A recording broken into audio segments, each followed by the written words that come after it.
أعوذ بالله من الشيطان الرجيم بسم الله الرحمن الرحيم يا أيها الذين آمنوا خذوا حذركم فانفروا ثبات أو انفروا جميعا وإن منكم لمن ليبطئن فإن أصابتكم مصيبة قال قد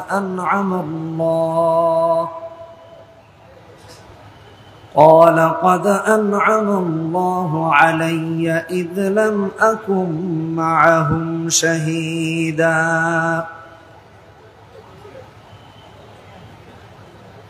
ولئن أصابكم فضل من الله ليقولن كأن لم تكن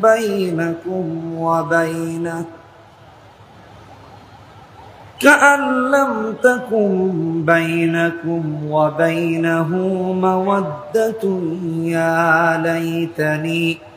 يا ليتني كنت معهم فأفوز فوزا عظيما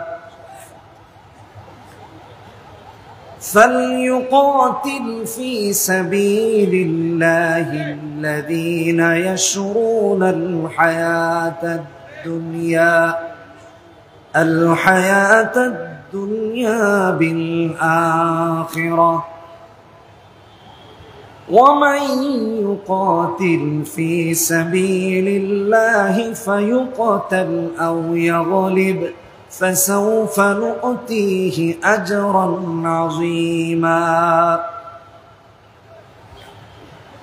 وما لكم لا تقاتلون في سبيل الله والمستضعفين من الرجال والنساء والولدان الذين يقولون ربنا أخرجنا من هذه القرية الظالم أهلها واجعل لنا من لدنك وليا واجعل لنا من لدنك نصيرا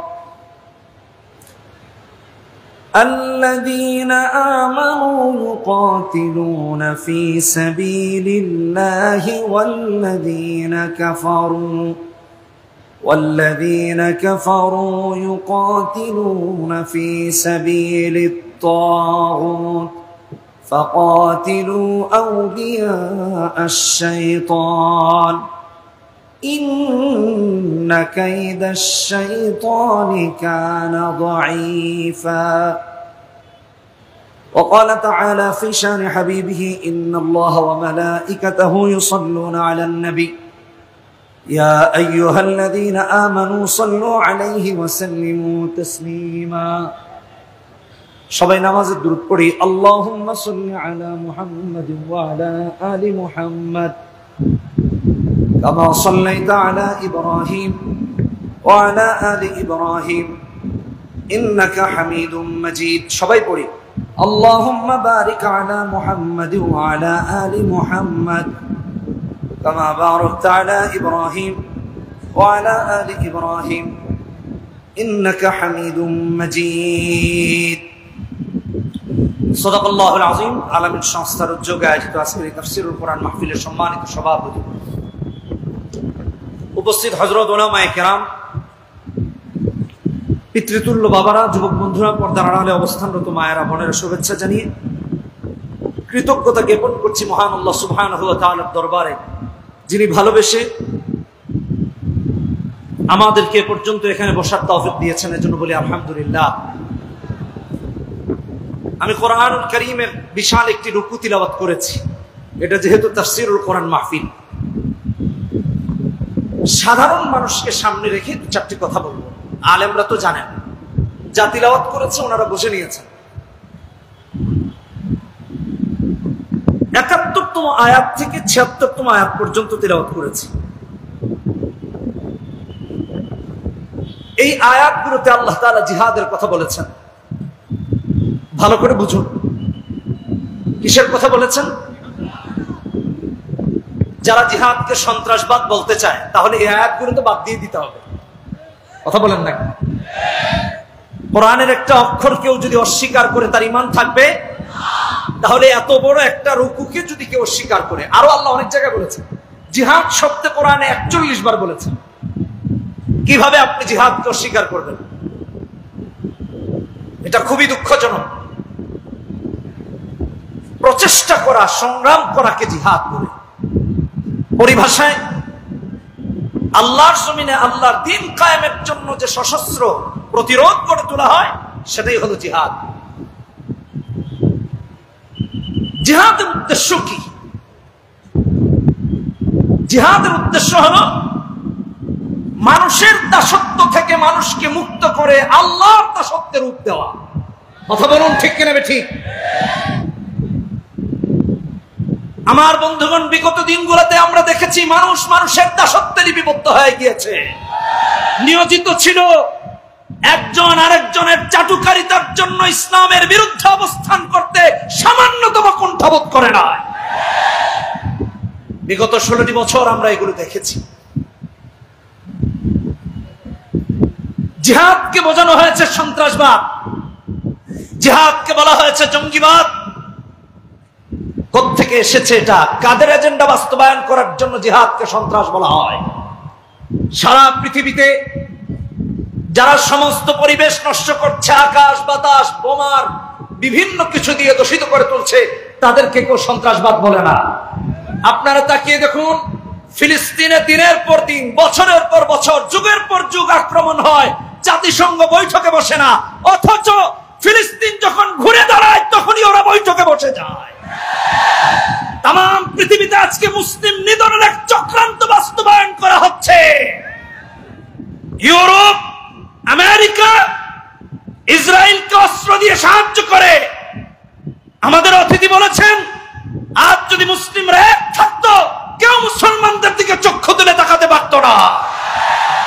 Europe যদি বলে আমরা ইসরায়েলকে অস্ত্র দিব, আরব বিশ্বকে বলতে হবে আমরা ফিলিস্তিনিদের হাতে অস্ত্র তুলে দিব। অস্ত্রের বিরুদ্ধে অস্ত্রের লড়াই হবে। বসে থাকা মুসলমানের আর সময় নাই। আল্লাহ রাব্বুল আলামিন তিলাওয়াতকৃত প্রথম আয়াতে বলেছেন, খুযু হিযরাকুম ফানফিরু সুবাতিন আও ইনফিরু জামিআ। আমাদেরকে সশস্ত্র অস্ত্র নিয়ে আমাদেরকে প্রস্তুতি গ্রহণ করার নির্দেশনা আল্লাহ তাআলা দিয়েছেন। এটা আল্লাহর কালামের অংশ। সতর্কতা অবলম্বন করতে বলেছেন। বিভিন্ন দলে দলে অথবা একতাবদ্ধভাবে শত্রুর বিরুদ্ধে আল্লাহ রাস্তায় বের হতে বলেছেন। ভালো করে বুঝবেন, এটা আল্লাহর কালামের কথা, আমার ব্যক্তিগত কোনো কথা না। আর আজ আমরা কি বলছি? জিহাদকে সন্ত্রাস বলছি। আচ্ছা ভাইরা আমার, বিগত দিনগুলোতে এত জঙ্গি কোথায় গেল? আমি তো বুঝি, আপনারা বুঝেন কিনা তাও জানি। এত জঙ্গি কোথায় গিয়েছে? এই টিম ওই টিম, জীবনে নামও শুনি নাই। হঠাৎ একদিন দেখি একটা নাম। আমার মনে হয় যারা আমাদেরকে জঙ্গি বানাচ্ছে তাদের কাছে বুঝি এখনো জিবরাইল, মিকাইল, ইসরাফিল আসে। কথা বলেন ঠিক কিনা বেটি? নয়তো এই নাম কোথায় পায়? এমন এমন নাম, এগুলো মুখে উচ্চারণ করা যায় না।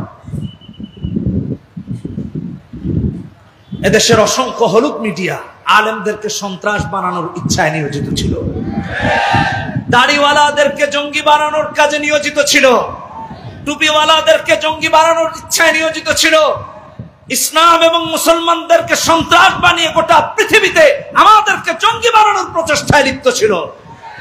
এ সমস্ত হলুদ সাংবাদিকরা আছে না নাই জুড়ে বলেন? তাদের মিডিয়াগুলো আছে না নাই জুড়ে বলেন? আপনারা দেখেছেন কারা এগুলোর জন্য কাজ করেছে এতদিন? অমুককে জঙ্গি বানিয়ে দিচ্ছে, অমুককে জঙ্গি বানিয়ে দিচ্ছে, দাড়ি দেখলে জঙ্গি বানিয়ে দিচ্ছে, টুপি দেখলে জঙ্গি বানিয়ে দিচ্ছে, ইসলামিক লেবাস দেখলে জঙ্গি বানিয়ে দেওয়া হয়, কোরআন পাইলে জঙ্গি বানিয়ে দেওয়া হয়। সাংবাদিক সম্মেলনে বলা হয় ধর্মীয় গ্রন্থ পাওয়া গিয়েছে, যার কাছে ধর্মীয় গ্রন্থ পাওয়া যায় সে সন্ত্রাসী নয়, তাকে যে সন্ত্রাসী বলে তারাই সন্ত্রাসী। 90% মুসলমানের দেশে কোরআন পাইলে সন্ত্রাসী বানানো হয়, ফাজাইলে আমল পাইলে জঙ্গি বানানো হয়। কি অদ্ভুত! আর আপনি আর আমি মুখে দুলা ঢুকে বসে আছি, কেউ প্রতিবাদ পর্যন্ত করি না। এগুলো কোথায় পেয়েছেন? পরবর্তী আয়াতে আল্লাহ রাব্বুল আলামিন বলছেন, ওয়ালাইন আসাবাকুম ফাদলুম মিনাল্লাহ। আল্লাহ রাব্বুল আলামিন বলছেন, ওয়া ইন্না মিনকুম লামান লা ইউবাত্তিআন ফাইন আসাবাতকুম মুসিবাহ ক্বালা ক্বাদ আনআমা আল্লাহু আলাইয়া ইয লাম আকুন মাআহুম শাহীদা। একটা দল যাবে না, গড়িমসি করবে, এরা মুনাফিক। এরা কারা? জোরে বলেন, মুনাফিক। আজকে আমাদের মাঝে এমন লোক নাই? কথা বলেন, আছে না নাই? আছে না নাই? রাসূলুল্লাহকে অপমান করা হয়, তাদের মুখে কোনোদিন প্রতিবাদের আওয়াজ শোনা যায় না। কথা বলেন ঠিক কিনা বেঠিক? আজান বন্ধ করে দেওয়া হয়, প্রতিবাদ শোনা যায় না। শুনতে পেরেছি বিশ্ববিদ্যালয়ের মসজিদে উচ্চস্বরে আওয়াজ বন্ধ করে দেওয়া হয়েছে। এটা এতটাই দুঃখজনক, গত মে মাসের 20 তারিখে বিভিন্ন এজেন্সির মাধ্যমে হয়রানির শিকার হয়ে আমি লন্ডনে চলে যাই। ওখানে গিয়ে দেখেছি হোয়াইট চ্যাপেলের মতো জায়গায় ইস্ট লন্ডন মসজিদে জুড়ে আজান হয়, আর আমাদের দেশে নাকি আজান বন্ধ করে দেওয়া হয়। চিন্তা করা যায়? বলেন কি অবস্থা, একটু চিন্তা করে দেখেন। কারা এটা করেছে? وَإِنَّ مِنكُمْ لَمَن لَّيُبَطِّئَنَّ فَإِنْ أَصَابَتْكُم مُّصِيبَةٌ قَالَ قَدْ أَنْعَمَ اللَّهُ عَلَيَّ إِذْ لَمْ أَكُن مَّعَهُمْ شَهِيدًا। আমার ভাইরা, আমাদের দেশে যখন আজান বন্ধ হয়ে যায়, আলেমরা রাস্তায় নেমে যান। কথা বলেন ঠিক কিনা বেঠিক? মুসলমানেরা রাস্তায় নেমে যান। কোরআনের উপর আঘাত আসলে মুসলমানেরা রাস্তায় নেমে যান। দাড়ির উপর আঘাত আসলে মুসলমানেরা রাস্তায় নেমে যান। আলেমদেরকে মিথ্যা মামলায় জর্জরিত করা হয়। শুধু তাই নয়, একটা গোষ্ঠী বলে অমুক হুজুরের সাথে যদি যেত তাহলে আজকে তোমার নামেও মামলা হতো। ক্বালা ক্বাদ আনআমা আল্লাহু আলাইয়া ইয লাম আকুন মাআহুম শাহীদা। মুনাফিকরা এরকম বলতো। মুজাহিদরা যখন যুদ্ধে যেতেন, মুনাফিকরা বলতো আমরাও যদি যুদ্ধে যেতাম তাহলে হয়তোবা তাদের সাথে আক্রান্ত হতাম। আল্লাহ আমাদের উপর অনুগ্রহ করেছেন। আমি দেখেছি বিগত দিনগুলোতে আলেমদেরকে হেফাজতের নামে, শিবিরের নামে, জামাতের নামে মামলা দিয়ে দিনের পর দিন ঘর ছাড়া করা হয়েছে। আত্মীয় স্বজনের বাড়িতে যেতে দেওয়া হয় নাই। এমন এমন আলেম যারা বয়োবৃদ্ধ, ভালো করে হাঁটতে পারেন না, তাদেরকে মামলা দেওয়া হয়েছে বোমা মারার। চিন্তা করা যায়? এমন অপবাদ শয়তানও বিশ্বাস করবে না। একমাত্র তৎকালীন সরকারি বিশ্বাস করাতে চেয়েছে। কথা বলেন ঠিক কিনা বেঠিক? শয়তানের মাথায় যে কোন জিন্নাত আসলো, আর সরকারের মাথায় বা কোন জিন্নাত ভর করেছে। কথা বলেন ঠিক কিনা বেঠিক? আলেমদেরকে একের পরে হয়রানি করা হয়েছে। আমি আমার নিজের কানে বহু আলেমের এরকম কান্না আর আহাজারি শুনেছি। হুজুর কার বাড়িতে যাব? যার বাড়িতে যেতে চাচ্ছি সেই তো আশ্রয় দিচ্ছে না। বলছে তার বাড়িতে গিয়ে উঠলে তাকে গ্রেফতার করা হবে। বলছে অমুকের বাড়িতে গেলে অমুক গ্রেফতার করা হবে। 6 মাস বাড়িঘর ছাড়া আমিও ছিলাম, মসজিদ ছাড়া ছিলাম, জুমায় যাই নাই। কার বাড়ি যাব? কে আবার আমাকে বোঝা মনে করবে? আলাদাভাবে, সম্পূর্ণভাবে আলাদা ছিলাম। শুধু তাই না, আমার মতো এমন আলেমরা এই দেশে ঘরহীন, বাড়িহীন হয়েছিলেন। অনেক মানুষ তাদের খবরও নেওয়া নাই, জিজ্ঞাসাও করে নাই। কাদের কারণে আলেমদের এই হ্যারাসমেন্টের শিকার হতে হলো? একদিন না একদিন মুসলমানদের কাছে এই জবাব দিতে হবে। কথা বলেন ঠিক কিনা বেঠিক? আহারে, কোথায় আপনি আর আমি গেছি? কত মানুষ ঠাট্টা করেছে। সন্তানকে বলেছিলাম অমুক হুজুরের সাথে চলো না, দেখছো এখন সে জেলখানায়। আল্লাহ তোমার উপর রহম করছে। ক্বালা ক্বাদ আনআমা আল্লাহু আলাইয়া ইয লাম আকুন মাআহুম শাহীদা। ইসলামের কাজে যায় না, তার উপর নাকি আল্লাহ রহম করেছে। জিহাদে যাবে না, তার উপর নাকি আল্লাহ রহম করেছে। এটা মুনাফিকের চরিত্র, এটা মুসলমানের চরিত্র নয়। আল্লাহর রাস্তায় যারা গড়িমসি করে তারা মুনাফিক। কথা বলেন ঠিক কিনা বেঠিক? মুনাফিক ছাড়া কেউ করতে পারে না, কশিন কালেও করতে পারে না। ওয়ালাইন আসাবাকুম ফাদলুম মিনাল্লাহ লা ইয়াকুলান্না কাআন লাম তাকুন বাইনাকুম ওয়া বাইনাহু মাওয়াদ্দাতু ইয়া লাইতানি কুনতু মাআহুম ফাআফুযা ফাওজান আযীমা। আমার ভাইরা, ইসলাম যখন বিজয় বেশে আসে, অথবা মুজাহিদরা যখন বিজয়ী হয়, গনিমতের মাল পায়, আনন্দিত হয়, সাফল্যমণ্ডিত হয়, তখন আবার তারা আক্ষেপ করে, ইয়া লাইতানি কুনতু মাআহুম ফাআফুযা ফাওজান আযীমা। যদি তাদের সাথে 5 আগস্টে থাকতাম। কথা বুঝেন না? কথা বুঝতে পেরেছেন? আছে না নাই? জোরে বলেন, আছে না নাই? আছে, বহু আছে। এমনটা করা যাবে না, এমনটা করা যাবে না। কাল্লাম তাকুম বাইনাকুম ওয়া বাইনাহু মাওয়াদ্দাহ, যেন তার মাঝে আর তার মাঝে কোনো সম্পর্কই নেই, এমন একটা অবস্থা। এটা মুমিনের অবস্থা হতে পারে না। মুমিনের অবস্থা ইসলামের পক্ষে, কোরআনের পক্ষে সর্বসময় থাকবে। কথা বলুন ঠিক কিনা বেঠিক? জোরে বলুন ঠিক কিনা বেঠিক? আজান বন্ধ করে দেওয়া হয়। হ্যাঁ আমার অত্যন্ত দুঃখের সাথে বলছি, আমার চোখে আমি প্রতিদিন দেখি। ঢাকা বিশ্ববিদ্যালয়ের পাশে আমার বাসা। ভালো করে একটু শুনুন কথাগুলা। অন্যান্য ধর্মাবলম্বীরা তাদের ধর্মীয় উৎসব পালন করবে, এদেশের মুসলমানরা তাদের সম্পূর্ণ নিরাপত্তা দিবে। এটা আমরা অতীতেও দেখিয়েছি। এই হাটহাজারীর ছাত্ররা নিরাপত্তা দিয়েছে অন্যান্য ধর্মাবলম্বীদেরকে। তারা কখনো কারো পূজা মণ্ডপে আক্রমণ করে না। কথা বলেন ঠিক কিনা বেঠিক? তারা কারো প্রতিমা ভাঙচুর করে না, বরং স্বাধীনতার 50 বছর পেরিয়ে গিয়েছে, এদেশে যতবার ধর্মীয় সংঘাত ঘটেছে এটা রাজনৈতিক স্বার্থে হয়েছে, রাজনৈতিক ফায়দা নেওয়ার জন্য তারা করেছে। আপনারা গোয়েন্দা বাহিনীর রিপোর্টগুলো দেখুন, কোন আলেমরা করে নাই। তারপরেও সাম্প্রদায়িক সম্প্রীতির দেশে আমি একটা কথা বলতে চাই। আমার বাসা ঢাকা বিশ্ববিদ্যালয়ের পাশে। বিগত 17 বছর আমি দেখেছি পূজা মণ্ডপ তৈরি করে করে হলগুলোতে পূজা উদযাপন করা হয়েছে, অসুবিধা নাই। আমার বাসার পাশেও একটা মন্দির রয়েছে, অসুবিধা নাই, করুক, তাদের ধর্ম তারা পালন করবে। কিন্তু আমার জিজ্ঞাসা, ঢাকা বিশ্ববিদ্যালয়ে গত রমাদানে কোরআনুল কারীমের তিলাওয়াতের আয়োজন করা হয়েছে, কারি সাহেবের উপর কেন আক্রমণ করা হয়েছে? কথা বলেন না কেন? কথা বলেন না কেন? মন্দিরে আক্রমণ করলে যদি জঙ্গি হয়, মসজিদে আক্রমণ করলেও সন্ত্রাসী হয়। মন্দিরে আক্রমণ করলে যদি জঙ্গি হয়, কোরআনের উপর যারা আক্রমণ করে তারাও জঙ্গি হয়। মন্দিরে আক্রমণ করলে যদি জঙ্গি হয়, কারি সাহেবকে যারা রক্তাক্ত করেছে তারাও জঙ্গি, তারাও জঙ্গি, তারাও জঙ্গি। ঠিক কিনা বেঠিক আমার ভাই? ভালো করে একটু কথাগুলো বোঝার চেষ্টা করুন। শুধু তাই না, ঢাকা বিশ্ববিদ্যালয়ে একটা ডিপার্টমেন্ট রয়েছে তাফসিরের, একটা ডিপার্টমেন্ট রয়েছে হাদিসের উপরে। সেই বিশ্ববিদ্যালয়ে কোরআনের তেলাওয়াত করা যাবে না। কারা আমাদের বিশ্ববিদ্যালয়ের কর্তৃত্বে আছেন এটা জাতি জানতে চায়। কথা বলেন ঠিক কিনা বেঠিক? আমাদের সন্তানদেরকে নাস্তিক বানানোর অপচেষ্টা হচ্ছে। সিরাতের প্রোগ্রাম করতে দেওয়া হয় না, আমাদের বোনদেরকে হিজাব পরে যেতে বাধা দেওয়া হয়। কথা বলুন না কেন? ঠিক কিনা বেঠিক? পত্র পত্রিকায় রিপোর্ট হয়, বলা হয় হিজাব খুলে যেতে, হাফ প্যান্ট পরলে বাধা দেয় না, হিজাব পরলে সমস্যা হয়। কথা বলুন ঠিক কিনা বেঠিক? কোনো অসুবিধা হয় না। নামাজ পড়তে গেলে হয়রানির শিকার হতে হয়, ইসলামীকরণ করতে গেলে হয়রানির শিকার হতে হয়, যার ধারাবাহিকতায় আবরার ফাহাদের মতো দেশপ্রেমিক ছাত্রদেরকে নির্যাতনের হত্যার শিকার হতে হয়। ভাইরা আমার, যে দেশের সর্বোচ্চ বিদ্যাপীঠ ঢাকা বিশ্ববিদ্যালয়ে অন্য ধর্ম মানতে অসুবিধা হয় না, কোরআন পড়তে অসুবিধা হয়, ইসলাম মানতে অসুবিধা হয়, হিজাব পড়তে অসুবিধা হয়, কোরআনে কারীমের তিলাওয়াত করতে অসুবিধা হয়। 90% মুসলমানের দেশের বিশ্ববিদ্যালয়ের এমন কর্তা ব্যক্তিদেরকে আমরা সামনে দেখতে চাই না।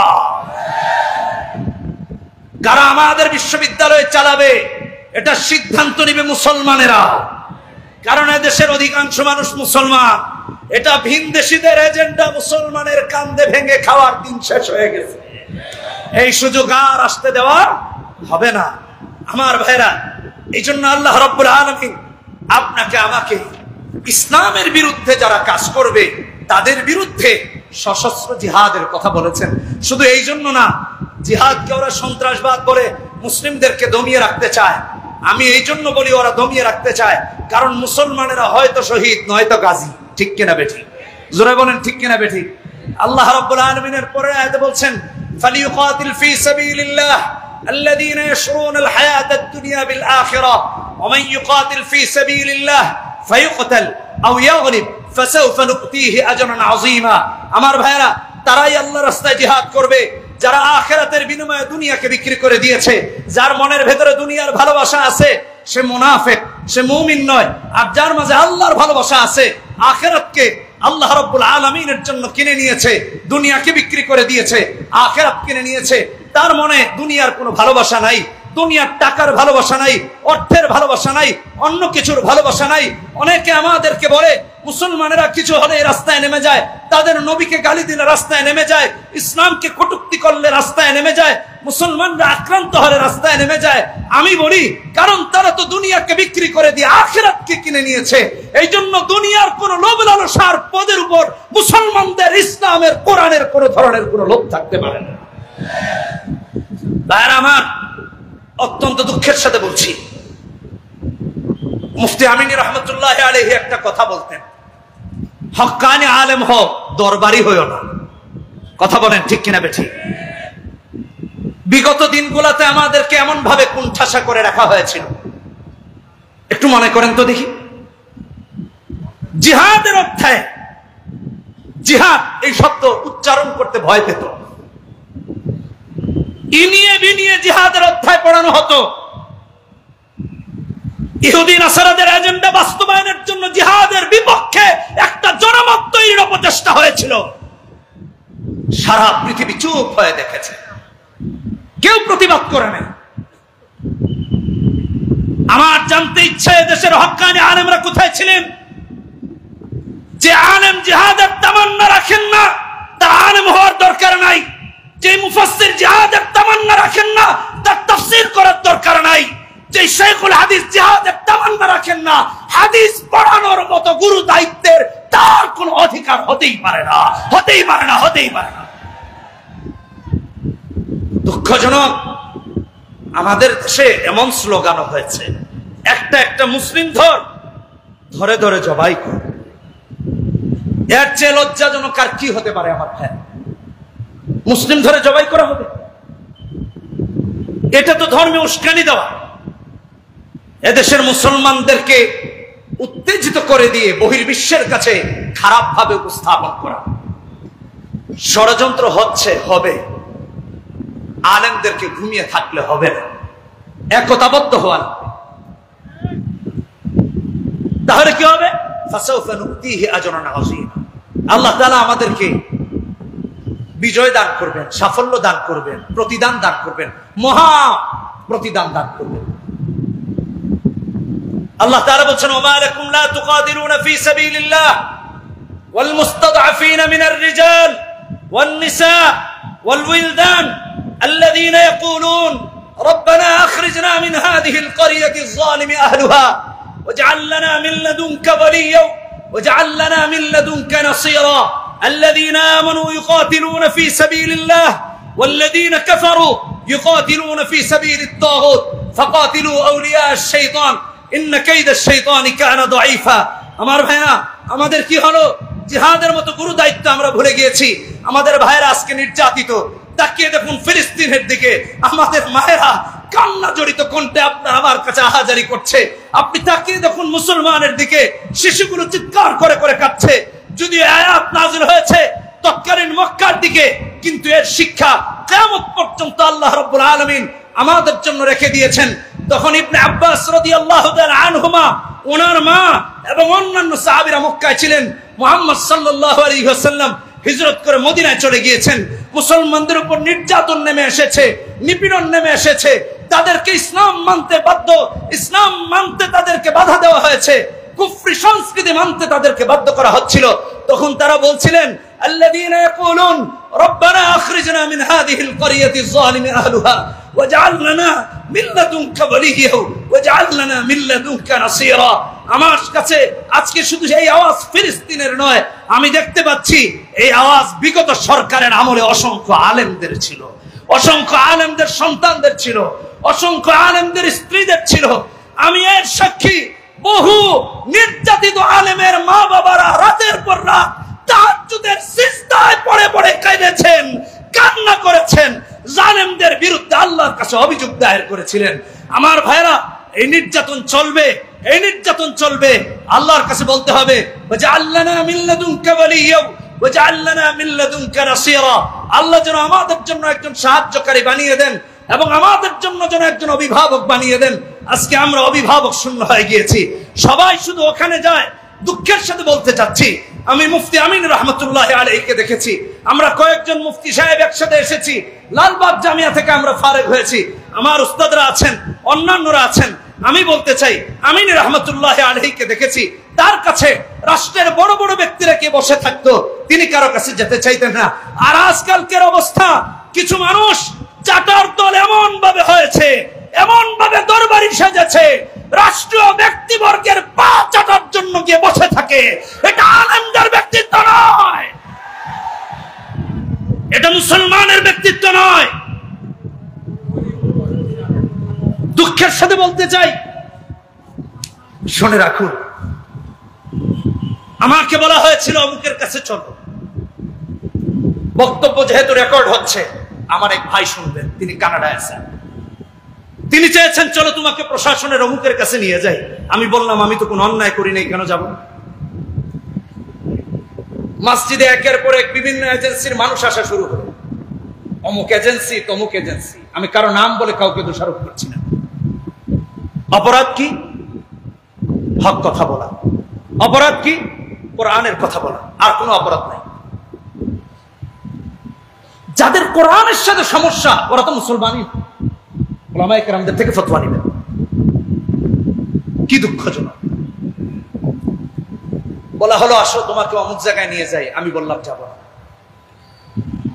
আমার মসজিদে গিয়ে গিয়ে আমার ইমেজ নষ্ট করার জন্য অনেক কিছু হয়েছে। আমি বললাম লাস্ট কয়েক বছর তো মসজিদ থেকে হাতিয়াই নিই না, এক জায়গায় 9 বছর পড়াচ্ছি, 9 বছর রানি, লাস্ট 4 বছর তো হাতিয়া নিই না, না করে দিয়েছি হেফাজতের সমস্যার পর থেকে হাতিয়া নেই। ওরা মনে করেছে চাকরি চলে গেলে হুজুরকে কাবু করা যাবে, চাকরি না থাকলে তো ফ্যামিলি চলবে না। কথা বুঝেন নাই? চিন্তা করা যায়। আচ্ছা রাখেন এটা। বলা হয়েছে অমুকের কাছে নিয়ে যাওয়া হবে, তমুকের কাছে নিয়ে যাওয়া হবে, তা না হলে ওয়াজ করতে বাধা দেওয়া হবে, থানায় থানায় লিস্ট দিয়ে দেওয়া হবে। ভাইরা আমার, দুঃখের সাথে বলতে চাই, হাটহাজারী কলেজ মাঠে তো আসি, সাতকানিয়া লোহাগাড়ায় বিগত 10-12 বছর যেতেই পারি নাই। মাইক খুলে নেওয়া হয়েছে, আমি জানি না আমার অপরাধ কি, কোন কারণে যে দেওয়া হলো না বা কি সমস্যাটা, এটা এখনো জানি না। যাই হোক, ওরা জানে, তাদের কাছে ফেরেশতারা কি নিউজ পৌঁছাইছে, এছাড়া তো আমার জানা নেই।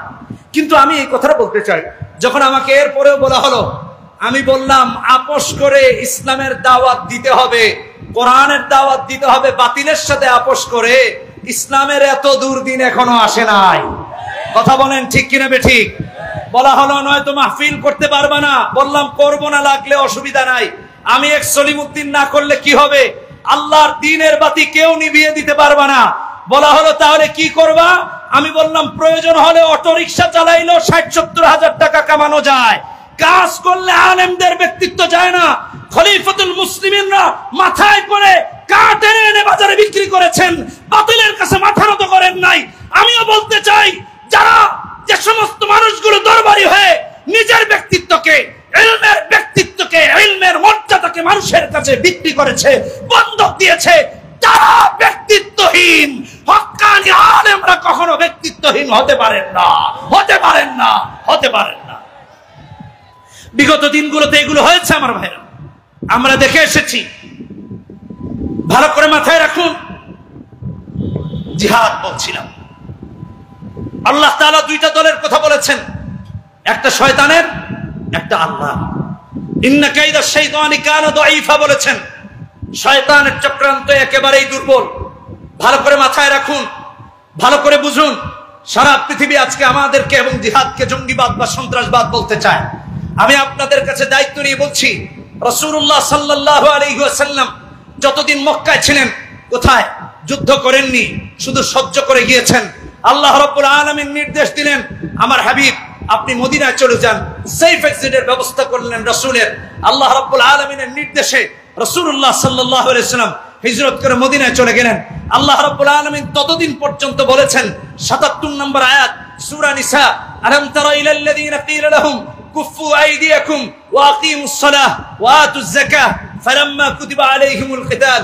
আল্লাহ রাব্বুল আলামিন সবাইকে বলেছেন, হাত গুটিয়ে রাখো, মারামারি করো না, আক্রমণ করো না। সাহাবায়ে কেরাম গিয়ে বলতেন, ইয়া রাসূলুল্লাহ, ইয়া হাবিবাল্লাহ, ইসলাম গ্রহণের পূর্বে তো আমাদের দাপট ছিল, শক্তি ছিল, তরবারির সামনে কেউ এসে দাঁড়াতে পারতো না, আর এখন কালিমা গ্রহণ করেছি দেখে ওরা আমাদের সাথে যা তা করবে এমনটা হবে না।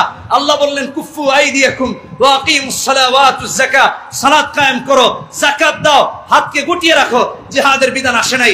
রাসূলের সাইফের চিন্তা করে আল্লাহ রাব্বুল আলামিন সাইফ করলেন। তারপর বললেন কোরআনে কারীম 39 নম্বর আয়াত সূরা হজ, উযিনা লিল্লাযীনা ইউকাতালুনা বিআন্নাহুম যুলিমু ওয়া ইন্নাল্লাহা আলা নাসরিহিম লাকাদির। আল্লাহ রাব্বুল আলামিন জিহাদের বিধানকে ফরজ করে দিয়ে দিলেন।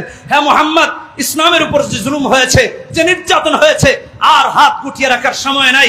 এখন সশস্ত্র যুদ্ধের জন্য অবতীর্ণ হও, সবাই মিলে জিহাদ করো, যুদ্ধ করো। যুদ্ধ কার বিরুদ্ধে করবে? কোন শান্তিপ্রিয় এলাকায় গিয়ে হামলা করা না। রাসূলুল্লাহ সাল্লাল্লাহু আলাইহি ওয়াসাল্লাম এমনটা করেন নাই। কোন গোষ্ঠীর উপর আক্রমণ করা না, নবীজি এমনটা করেন নাই। যেটাকে আজকে আমাদের উপর বোঝা চাপিয়ে দিয়ে, আমাদের কাঁধের উপর অপবাদ চাপিয়ে দিয়ে আমাদেরকে সন্ত্রাস বানাতে চায়। আমার ভাইরা, রাসূলকে আল্লাহ তাআলা কি বলেছেন? আসেন সূরা বাকারা দেখি, 190 নম্বর আয়াত, وقاتلوا في سبيل الله الذين يقاتلونكم ولا تعتدوا ان الله لا يحب المعتدين। আল্লাহ বলেছেন, যারা তোমাদের বিরুদ্ধে যুদ্ধ করতে আসবে, তোমাদেরকে হত্যা করতে আসবে, তাদের বিরুদ্ধে প্রতিরোধ গড়ে তুলো। ওরা আমাদেরকে সন্ত্রাস বলতে চায়।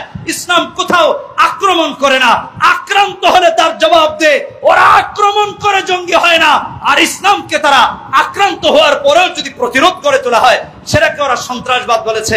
আমার ভাইরা, আল্লাহ বলেছেন ওয়ালা তা'তাদু ইন্নাল্লাহা লা ইউহিব্বুল মু'তাদিন। বুখারী হাদিস, মুসলিমের হাদিস। মুসলিমের হাদিসের মধ্যে রাসূলুল্লাহ সাল্লাল্লাহু আলাইহি ওয়াসাল্লাম বলেছেন, 4619 নম্বর হাদিস, জিহাদের নিয়ম আল্লাহ রাসূল সাল্লাল্লাহু আলাইহি ওয়াসাল্লাম তৈরি করে দিয়েছেন। বলেছেন, শিশুর উপর আক্রমণ করবা না, ওয়াদা ভঙ্গ করবা না, আমানতের খেয়ানত করবা না, গনিমতের মালের জন্য খেয়ানত না হয়ে যায়। শুধু তাই না, রাসূল সাল্লাল্লাহু আলাইহি ওয়াসাল্লাম এই কথা বলেছেন, অন্যান্য ধর্মাবলম্বীরা যারা তাদের ধর্মের উপাসনায় ব্যস্ত থাকবে, তাদের উপরও আক্রমণ করো না। আর আপনি ফিলিস্তিনের দিকে তাকিয়ে দেখেন, ওরা মুসলমানের প্রথম কিবলা গুড়িয়ে দিচ্ছে, ওরা মুসলমানের ঘর বাড়ি গুড়িয়ে দিচ্ছে, ওরা নারী শিশুদেরকে হত্যা করছে, ওরা হসপিটালগুলো গুড়িয়ে দিচ্ছে, ওরা মাদ্রাসাগুলো গুড়িয়ে দিচ্ছে। ওরা সন্ত্রাসী হয় না। জিহাদের মতো পবিত্র এবং সুন্দর ইবাদতকে ওরা সন্ত্রাস বলতে চায়। আমার ভাইরা, শুধু তাই না, আল্লাহ রাব্বুল আলামিন বলেন, যখন তোমাকে কেউ হত্যা করতে এসেছে, লড়াই করতে এসেছে, কিতালের জন্য এসেছে, তার বিরুদ্ধে লড়াই করো। কতক্ষণ পর্যন্ত লড়াই করবা? ওয়াকাতিলুহুম হাত্তা লা তাকুনা ফিতনাতু ওয়া ইয়াকুনা আদ-দীনু লিল্লাহ ফাইন ইনতাহু ফালা উদওয়ানা ইল্লা আলা আয-যালিমিন ফালা উদওয়ানা ইল্লা আলা আয-যালিমিন।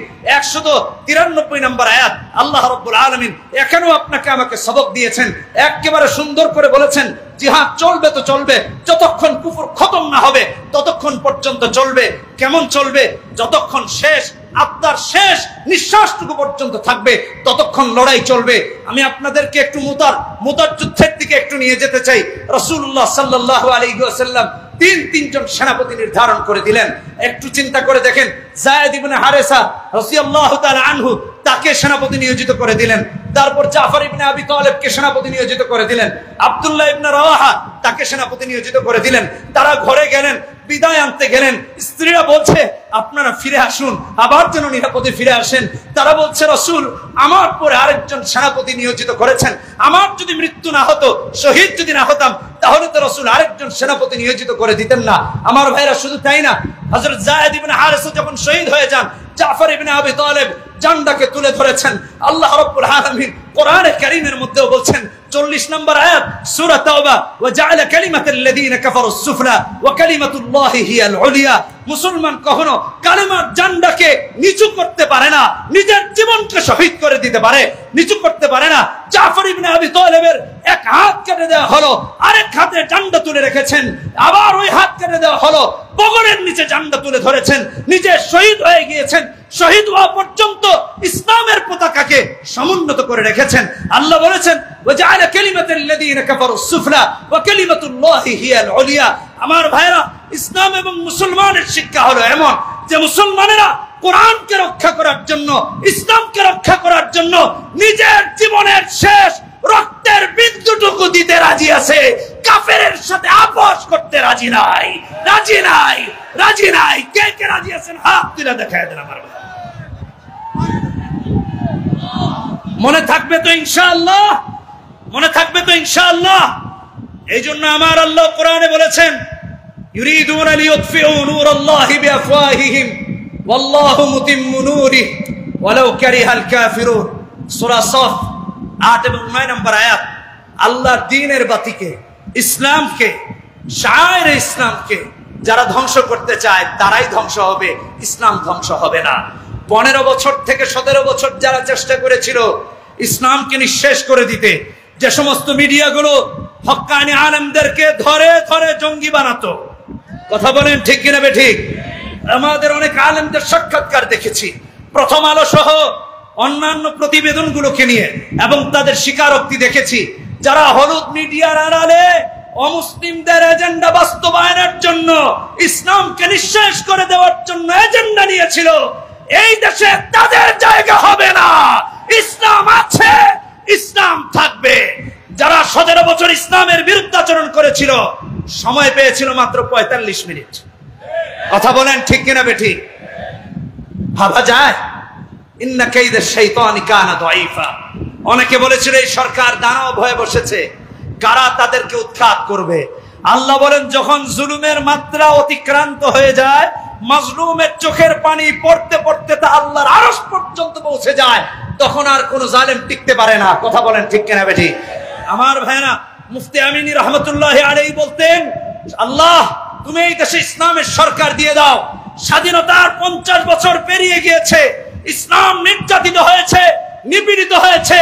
আমি আজকের হাটহাজারীর আলামিন সংস্থার তাফসীর থেকে বলতে চাই, আগামী সরকার হবে ইসলামের, আগামী সরকার হবে কোরআনের, আগামী সরকার হবে হক্কানি আলেম ওলামাদের।